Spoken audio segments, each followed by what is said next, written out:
action. Hey guys, welcome and thank you for joining us for another MilSpouse Influencer Crushing interview. And today we have Megan Hall. I'm really excited to have her on. She is the host of the Inspired Women podcast. She is a Navy spouse, mother to 4 children, a coach and a speaker, and the woman wears like every hat. So I'm really excited to have her here. Megan, welcome and thank you so much for joining us today. Thank you for having me on. Awesome. Well, we're going to jump right in. Tell us a little bit about the Inspired Women podcast. I want to start there because I know having a podcast is some work, and you're usually on this side of the screen, this side of the microphone. So it's nice to kind of switch it up and get to know a little more about you and what you're doing and what the intention is for the podcast. The woman behind the podcast. Yes. So much has changed since I started the podcast at the beginning of this year. We were just talking about it before we started. I had a co-host. The premise behind the podcast was different. There was so much, but a podcast has been like my dream for like 2 years.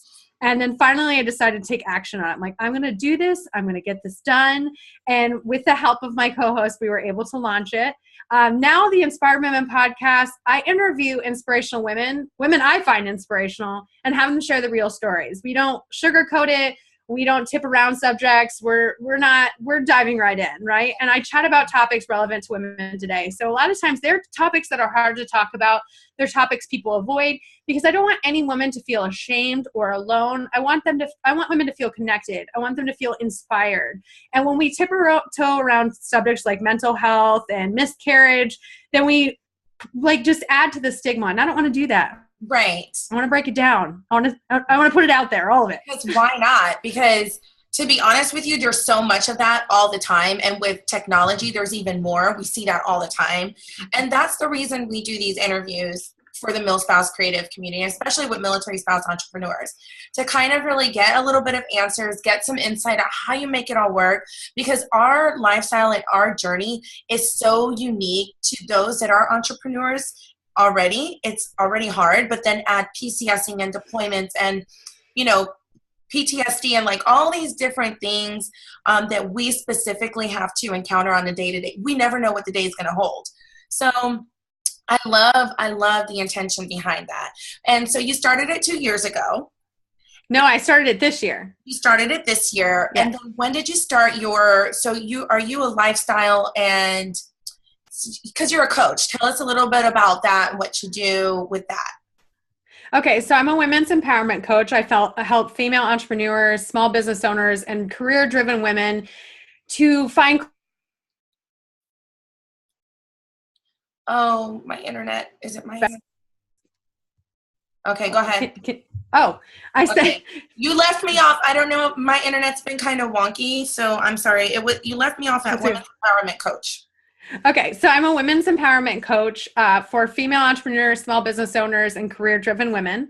And I help them find clarity amongst their chaos, because we all have chaos, right? Especially if you're a military spouse, which 95% of my clients have been military spouses. We have so much going on in our lives. Sometimes we really don't know what we need to do to minimize our stress and maximize our joy. So that's where I come in. I break it down to simple steps. And not simple steps that are my simple steps, but your simple steps to help you discover what you need to do to feel really fulfilled in your life, versus going around saying why do I feel this way? Why do I feel so disconnected when I hate it when people use the word should, feel so much better.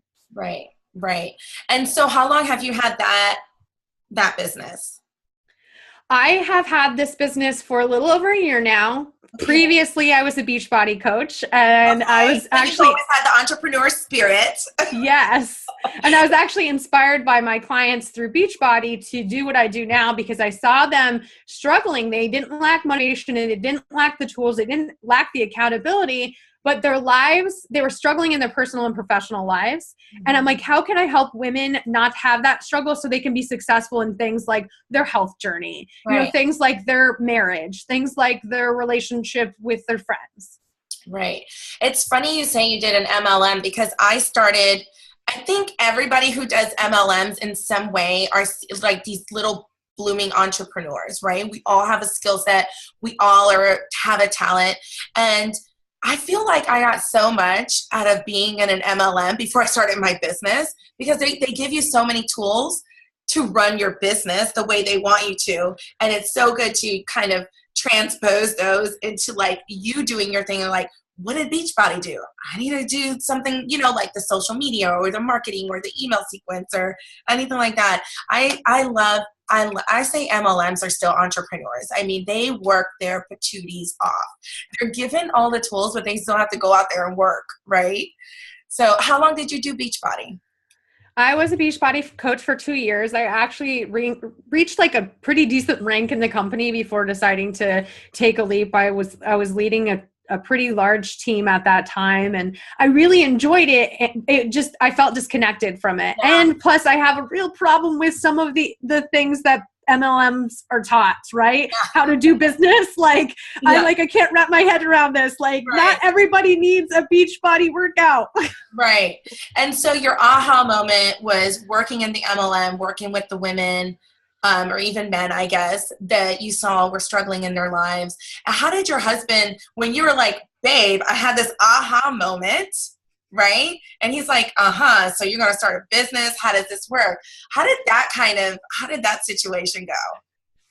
So I started feeling the disconnect probably like 2 years ago from today, like in this time period. And I told him, and he was just like, okay. Because I'm one of those people that gets very flighty and tries like 100 different things. Like I thought I was going to be a personal trainer and even like studied for it and then decided, nope, I don't think so. Like all these things happen. And then in January, I talked to a friend of mine, Casey McCoy, who's also part of your community. Hey, Casey, shout out. And she was the person I knew who was an entrepreneur, right? I really admired what she was doing. And I'm like, I feel like I'm meant for something more. And she's like, great. Because I've been feeling like that for a really long time for you. And I'm glad you're ready for this. And we talked about it. And she's like, you'd be a really great speaker. You're very personable. And she's like, have you ever thought about being a coach? And I'm like a fitness coach? And she's like, no, like a life coach. You have a lot of life experience. You really should share it with people. And I was like, I don't know about that. And I thought about it. And then in May of last year, I attended the first Modern Femme Convention, which is local to me in Virginia Beach area. And they had some free sessions with coaches. And I sat down with this one coach, Kelly Ruda, who actually was one of the guests on my podcast. And she said, why aren't you doing this already? I'm like, well, don't I need all these things first? Like, don't I have to get all these things in alignment? And she's like, just start right now. She's like, all those things will fall into alignment if you just start. She's like, you have a lot to offer people. I'm like, wow, she saw that in 30 minutes. I'm doing real good. Right. So I did. I just started, and it was a rough start. And for about like 6 months, I really didn't do anything with it because I was scared. And then I got my first client, and she was my first client ever, and she was amazing, and it was phenomenal. It lit me up. It excites me so much. And the more clients I got and the more women I worked with, and I thought, wow, I can really do this, the more it fuels my fire to continue on. Right. Well, because at that point you're walking in your gift. Yeah. You're doing your thing. But yeah, you asked what my husband thought of it. I went on a whole tirade. That's okay. How my mind works. That's what happened. So when I told him about what Casey said, he was like, oh yeah. He's like, I could see you doing that. You've done a lot of personal development on yourself. You've come a long way. And then when I came back from that conference, I'm like, it's done. We're doing this. He was just like, okay, sure. What are you going to do with your Beachbody business? And I was like, I'm going to do them both. And then I decided, no, I couldn't do them both, at least fully. And then when I got my first client, he celebrates every win with me. Sometimes he's there to remind me that, you've got a little too far and you need to reel it in a little bit. He's like my little minder, but most of the time he is like, that is amazing, babe. You did so awesome. He celebrates another 1,000 downloads on the podcast, every new client, everything Fantastic. With me. He just has to put me on a budget so I don't blow out of the water. Use all the money. That's amazing. I love our community has so many supportive members that their spouse is just like the biggest cheerleader. And to me, that has to be your biggest support system to make anything work. That's awesome. Tell me a little bit about how you guys keep it all going.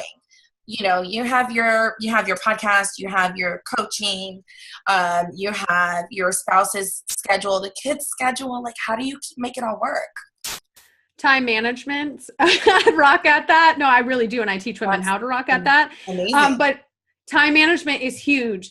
And knowing what my priorities are, right? I know when I have to say no to something. Like, I know you went to the Mill Blogging Conference, and when we were talking on the podcast, you're like, you really need to go next year. But that is around the time that my husband, if he's accepted, might go up in rank, and we have to celebrate, and I need to put the little things on him, whatever those things are called. Yes. Yeah. And I'm like, so I can't commit right now, because if he does make it, then that's the same time frame and I'll miss it. And he's up there on my priority list, above my business, above social. You know, the same goes for the kids. Sometimes I have to say no to things I really, really want to do, business wise or socially, because my husband and my kids come first, and I have to make that time for them. Right. Yeah. And my number one priority is my health. So sometimes I have to cancel meetings or reschedule things or not work during certain times because I'm working on me. I'm my most important person in my life. I love that. And I was just talking to another spouse a couple days ago, and she was like, my self-care always seems to be like on the bottom, and I don't know why I do that to myself. I'm like, I think we all do. I know when I first started my business, I literally the first year I was like, I love going to the gym. It's just a place that I just get re-energized, and I like working on my temple because I feel like it's so valuable. And the first year I wasn't even going to the gym because I was like so engulfed in like the everyday and the FOMO and like all of this. And I was like, you know what? This year, which was January this year, I was like, I'm going to make working out a priority. So I schedule it in the morning, 9 to 11 is my workout time. And I don't schedule anything else on there unless it's, you know, whatever. So I do think, like you said, scheduling. I love that you are like not ashamed to say, hey, I'm sorry, I'm not feeling well today and I just can't have a phone call. Like me, I would just be like, I'm sick, but let's get on this call. And it's not just when I'm not feeling well, like sick-wise. Sometimes it's mentally. Like I am just emotionally tapped, exhausted. And I had to reschedule a coffee date with somebody who wanted to connect with me. And I'm like, listen, I just don't have it in me today. I'm emotionally tapped out. And if I come and have coffee with you, you won't see me. You'll see like a shell. And I have to do that. I love that because so many of us don't do that. We worry about the other person's schedule, what they're putting out. And I think those are important things to consider. But I feel like, yeah, your self-care has to be numero uno, right? So your kids, like how do you, like you have your kids, you have your husband, you use a lot of time management. What do you find to be like one of the most challenging things in your every day as an entrepreneur? Wanting to like continue when they get home, right? I seriously have a hard time putting my phone down and just being like, I gotta be present with my family, because I love what I do so much that I literally would do it all day, every day if I could.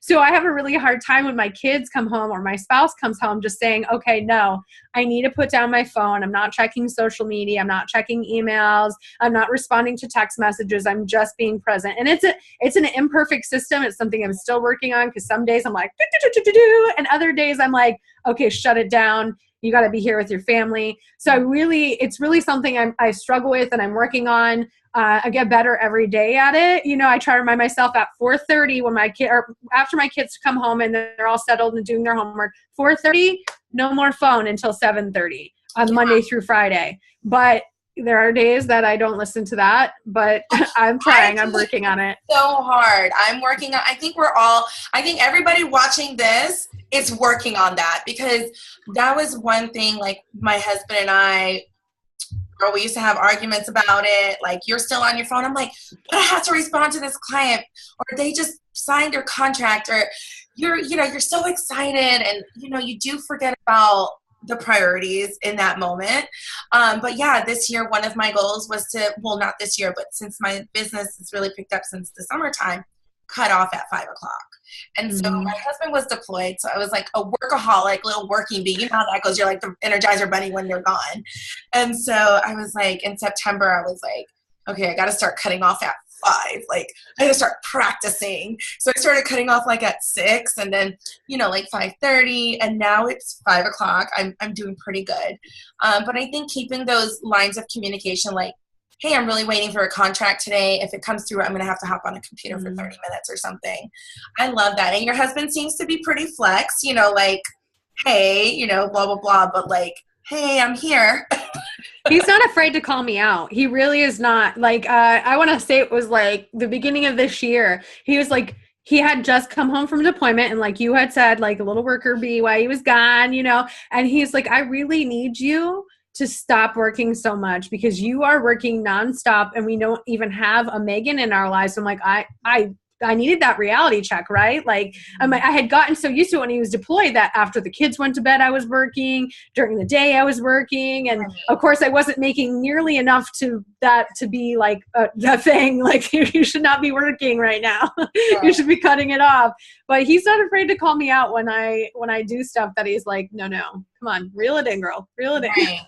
So with your coaching, I know a lot of spouses have different coaching methods and different things that they want to do. And I know some spouses that want to start coaching. If coaching is something that they would want to do, I'm going to ask you this question, but twice, once for coaching, once for podcast. If they wanted to start coaching, what are maybe 2 tips you would give them before they started? Well, first you got to ask yourself, do I have life experience to back up what I want to do, right? There's a niche. Okay. Coaches are all different. I know some that work on money mindset. Some, if your money mindset is shit and you're trying to teach people about money mindset, that's not going to work. That is not going to work at all. Right? Shit, shift that one. Yes. Like you have to be, either have learned, I always say, experience trumps education every time, but if you've gone and learned about it, you still have to be able to do the things that you're teaching people about, right? If I'm teaching my clients about time management, but they see me on Facebook saying like, holy crap, I ran out of time this week and never got anything done, they'd be like, why is my coach saying those things? Right? If I'm teaching them how to set boundaries, but they see me not setting boundaries in my life, it doesn't work that way. So first you got to give yourself a reality check. Like, do I actually do the things I want to teach people about? Right. That's fantastic. Because I've met business coaches who have never run a business in their lives. They just took some course or something and learned. And I'm sorry if this offends anybody out there that's a business coach, but if you haven't run a business, how are you going to teach me how to do it? Like, you have to. If this is your business, how is this going to happen? Right. So that's one of my biggest frustrations. The second thing is to learn that it is not one system. People try to tell you if you do this exact system, you'll get all these clients and everything like that. If you don't put you in your business, you are not going to succeed at this. There are bazillion coaches to choose from. There really is. The industry is oversaturated. It's crazy. How are people going to decide you're their coach if they don't know who you are? Thank you. Yes. Preach, honey. Preach. I'm just saying. I feel like 2 of my biggest pet peeves right there. I agree with you. And I think especially being an entrepreneur, you just can't put your product and your service out there and sell, right? So I'm in PR. So my thing is transparency, relevant content, and trust. Are you giving them relevant content? And do they trust what you're saying? And the way that they're going to do that is by seeing you, by connecting with you, by you being visible. And you do such a great job with that on social media and your lives. And I love that. I love that about you. And I think that a lot of people are trying to make sure they're doing lives. So you definitely set the example because people aren't reading. Like, we're lazy. I'm going to admit it. I'd rather watch a video or not even watch. But if you have a video, I'm just listening. I'll put it on and cook. Well, I'll be like, oh, Megan said this or she did that or whatever, your little 4-minute video and do the salad and stuff. I don't want to read. I don't have time. It's a first world issue. Actually, like, what can we do? I love that. Oh my gosh. And now the Inspired Women podcast. Now, starting a podcast is some work. I know I've done a little bit of research. And I know quite a few successful ones and entrepreneurs who have one like you. What are a couple tips you would offer somebody who wants to start a podcast? First, you need to know what the premise behind your podcast is, because if there's not a theme for your podcast and it's all over the place, people are going to stop listening. And they're like, one episode is this and the other episode is completely on the complete right side of the world. People will be like, I don't think so. What is this person talking about? Why are they teaching me? You know, there's a theme. Like for me, my theme is, you know, transparency and connection and inspiration. So that's what we're sharing on the Inspired Women podcast. And it's for women, not for men. I mean, men can listen. I'm sure they'll learn something, but it's for women. But, you know, I listen to business podcasts that are all about business. I listen to spiritual podcasts that are all about spiritual things. They all have a theme. They always have something that's going on. So the first thing being like, what is your theme? What do you want to focus on?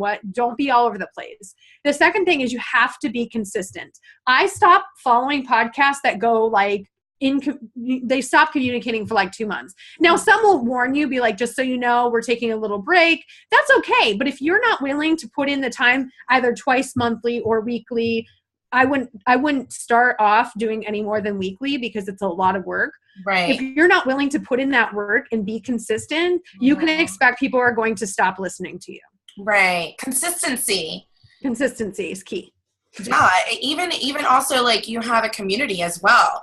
If you're not consistently in pouring yourself into the community and being available in there as a host, how are people going to trust what you're doing and respond to what you're doing? So yeah, those are good tips. I love it.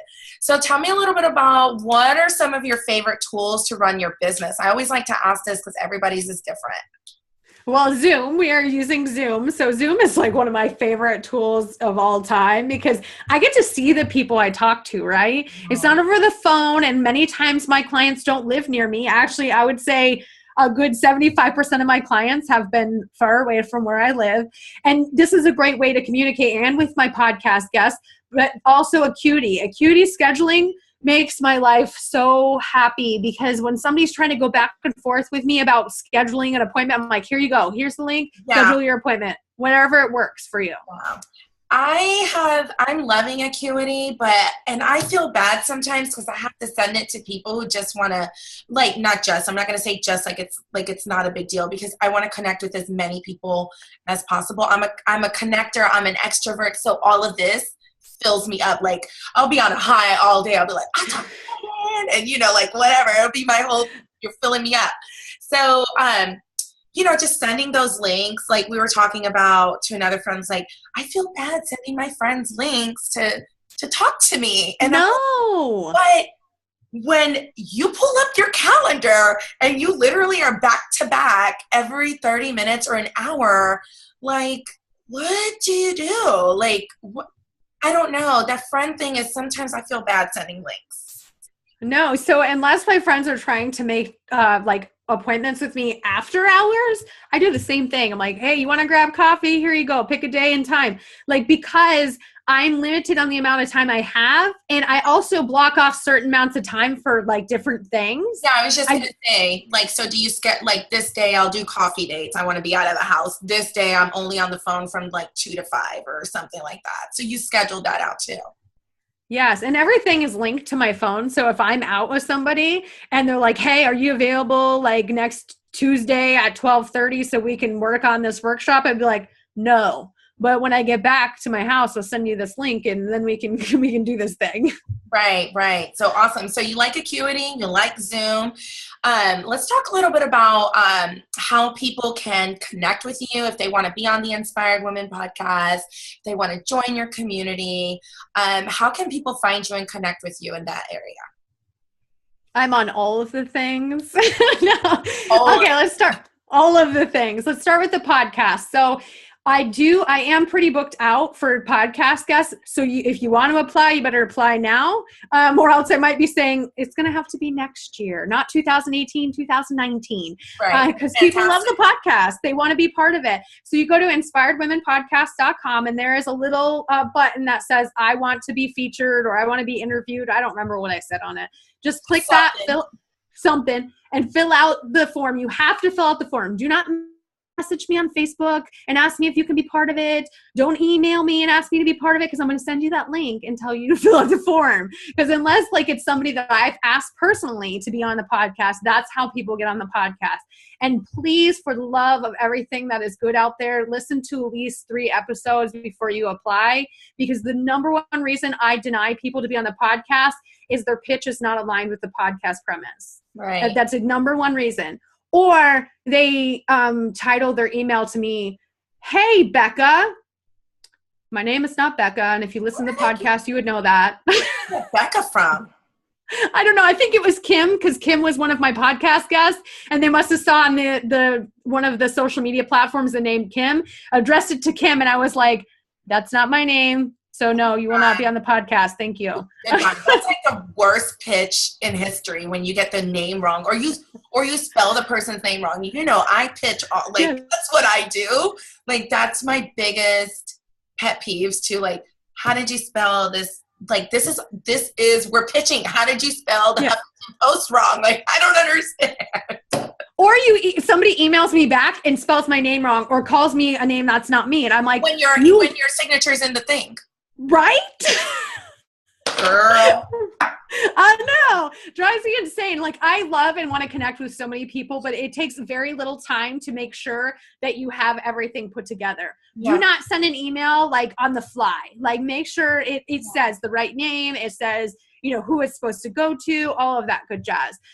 So that's how you can be on the podcast. You can find the podcast on iTunes, Stitcher, Google Play, inspiredwomenpodcast.com. That's where you can listen to it all over. You can find me as a human being, not the podcast. On Facebook, it's Megan Hall Inspired. On Instagram, it's Megan Hall Inspired, just because there's like 10,000 Megan Halls out there. I'm on LinkedIn. I think that's Megan Hall Inspired too. Twitter, because it's kind of stupid. It makes you have tiny little things. It's Meg Hall Inspired. So I literally post on all of the things. Like, right. I'm very consistent at being very present. And the Inspired Women podcast is on Instagram and Facebook. That's it, because I can't do all of the things. I'm one person. I feel like you are doing all of the things anyway. Oh, and the community. I forgot about the community. The community is like, the podcast is my passion project. The community is like my heart, like right there. I love it so much. It's called the Inspired Women Community. You search for it on Facebook. Make sure you answer the question I ask, because otherwise I don't accept the request, because you could be a spammer. I'm not going to take the time to check out your profile to see if you are. It's just not going to happen. I'm not going to approve it. I just don't have that time. But I post in there very regularly. I'm very consistent. It's the most positive, supportive, inclusive community for women on Facebook. I'm willing to bet that, because I really don't care who you are, where you're from, what you believe, what your sexual orientation is, what color you are, where, like, any of that. Like, right. It's for women. Come join us. Yeah. If you are a woman or you identify as a woman, you are welcome to come and hang out with us, as long as you're willing to be nice. That's all I ask. Play nice in the sandbox, and we're all good. Right? Right. And then for coaching, how can people find out how to connect with you, you know, if they want to work with you? Yes, I offer group coaching programs and one-on-one coaching. And I also do one-off sessions, like 1-hour sessions. Really, it's not worth your money to just do 1 hour, because it's more expensive to do it that way than work with me for a month. You know, like, get your money's worth, people. But the group coaching program and the one-on-one, you can go to meganhallmotivation.com. Okay. Under the Work with Megan tab, there's all of the things that are underneath there. Each of them is monthly. So you get me for a month, because I got feedback from my clients that said 3 months was just a little too long of a commitment for them.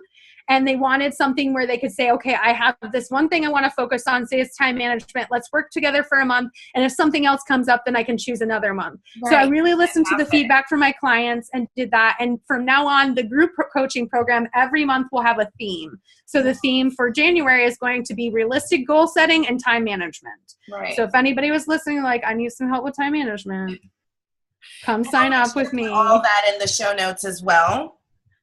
So they can connect with you. And so now we get into, like, my favorite time. I get to ask you some silly questions. What is your favorite reality TV shows to watch? My husband, like, gives me so much shame about this stuff. It's not even funny. So My favorite is actually Jersey Shore, but it's not on right now. It's like I love old, that. but it's coming back next year. They're doing a family vacation. I'm just putting that out there. But right now I'm watching Florida Bama Shore because that's their new reality TV show that's kind of like Jersey Shore. Oh my gosh, I love it. My husband will like. Right now I'm watching. What am I watching? Platinum Life. It's reality. It's like not rappers, but like those in the industry, and they'll be doing something, and my husband's like, "You are lying." Like, start drinking or something, and be like, "He's a lie. She's trifling. Oh, she hating on her. Oh, this and that. Oh, he's cheating on her. You can tell. Look at how he's acting." I'm just like, I feel like I should be recording him while I'm watching the show. And at the same time, I get mad because I'm like, will you stop? I'm like, I need to figure out this situation.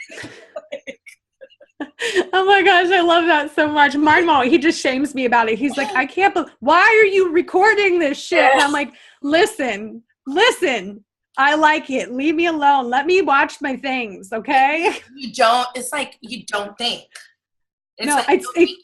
Just watching and laughing and like, wow. It's entertaining to me. It really is. I'm a reality TV junkie. I will watch any reality TV show I can. The raunchier, the better. Like, yes. Tell me, what's your biggest pet peeve? People adding me to Facebook groups. Girl, drop the mic. Really, oh my gosh, I just can't handle it. And people are like, stop posting about how irritating it is. I'm like, I want people to learn it's not okay to do this without my permission. It's not etiquette either. And like, no. I already have a LuLaRoe consultant. I have an everything consultant. Like that's every time somebody asks me, I just say, I have a consultant for that. Because if I want it, I'll come and find it. And some of these groups, if they just ask me ahead of time, I'd be more than happy to be part of it. But if you add me without permission, I will remove myself and block the group, not even check it out. I don't even care. Now you're done. We're done. We're not doing this anymore. Yeah. I agree with you. I think it's tacky. I don't think it's really good forum anymore either. And it used to be like the more people you had in your group, the better you could sell your product or service. But with everything being able to be sold like wherever and nobody's having shame of putting it on their regular page, it's almost like to have big numbers is zero quality because you're not really going to sell as much products if you have 10 people who really love the product. So I don't know. I think the same thing too. I agree. Any special holiday traditions? I like to make cookies and listen to like old school holiday music, like the Frank Sinatra kind of stuff, like the real old school. Like I have Amazon Prime, and Amazon Prime actually has an app, a music app you can listen to stuff, and they have a old school holiday channel I've been listening to almost every day. So cookies, I love making cookies. I actually posted on Facebook last night asking for some new recipes just so we can try something new. Yeah. And we drink some hot cocoa. I put a little something in my hot cocoa, not for the kids. Yeah. And I listen to old school holiday music. My husband likes like more like Pentatonics and Lindsey Sterling. So if he's got control of the music, that's what we listen to. If I have it, it's old school holiday music. My husband's all old school all the time. And then like my daughter and I, as soon as she gets home, she's like, Google, play today's top hits. My husband's like, Google, play the Temptations. Google. Like, so they're like, they'll go back and forth. And I'm like, just tell Google to shut off because I can't deal with this back and forth situation. That's fantastic. I love old school music. It just makes you feel like just good, right? Yeah. Just good. Classy. Makes me feel classy. With your hot cocoa with something. So awesome. If you had, my last question would be, if you had a superpower, what would it be? Oh, that's such a good one. I would like to be able to read people's minds because most of my anxiety comes from not understanding why people do or think the way they do. It might get me into trouble because I might hear stuff I don't want to, but that's really one of my biggest anxieties. Why did I hear why my husband said that? I heard you. Yeah. I didn't say anything. No, I heard you. That would be good. Well, thank you so much for being here. Do you have any specials for the holidays that we can, or for the new year, that anybody could take advantage of? Well, right now I'm doing a free holiday accountability group until January 1st. It's free coaching. You get an email every week. You get a live video every week, at least one. Sometimes I feel froggy and want to do more than one. And a Facebook group to hang out and, vent, brag, ask for help. It's literally like I'm there checking in the group every day, answering questions, giving feedback. So it's a great way to see what I'm all about and get some support in the holiday season. Awesome. Well, thank you so much for being here today. I'm really excited that you could come in and share a little bit about how you do life as an entrepreneur military spouse. And thank you guys for joining us for another Crushing MilSpouse Influencer interview. Make sure to tune in. Make sure to connect with Megan. Ask her questions. Leave her some comments of encouragement. And connect with her, because that's why we're doing these, so you can connect with those that are doing what you want to do. Ask her questions about how she started her business or how she started her podcast. She wants to connect with you guys. So leave your comments in the link below, and all of her information will also be on here. Thank you so much for joining us. You guys have a good day.